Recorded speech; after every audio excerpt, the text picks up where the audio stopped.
Europoslanec Ľuboš Blaha tvrdí, že slovenská opozícia prekročila hranicu, keď znevažuje osloboditeľov a útočí na pamiatku padlých z druhej svetovej vojny. Označil lídrov opozície za fašistov a tvrdí, že útoky na premiéra Fica sú aj útokom na obete vojny. Ak nechcete prísť o najnovšie správy, odoberajte kanál Slovensko v politike. Slovenská opozícia by mala byť vyšetrovaná za obhajobu nacizmu.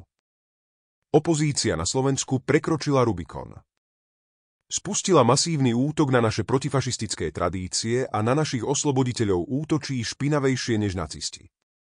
Útoky na Roberta Fica sú v skutočnosti útokom na všetky obete druhej svetovej vojny. Pretože o tom bol 9. mája v Moskve. O vďake tým, ktorí sa za nás obetovali a priniesli v roku 1945 mier. Toto je posledná kvapka. Definitívne sa usvedčili z toho, že sú fašisti. Šimečka, Gréling, Matovič, všetko sú to obyčajní fašisti. Akýto kontrast s tým, čo som videl v Moskve, kde celý ruský národ spoločne oslavuje víťazstvo. Spontáne, emotívne, nádherné. Vo svojom rozhovore opisujem, ako to vyzeralo v Moskve. Priatelia, nikdy nezabudnem na to, čo som videl. Celý svet sa pozeral na to, čo sa dialo na Červenom námestí a kto prišiel a kto nie. A celý svet s uznaním vníma, že Slovensko bolo pritom. S výnimkou fašistov.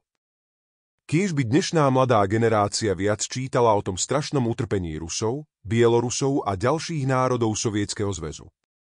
Keby čítali, čo spôsobili Nemci slovanským národom.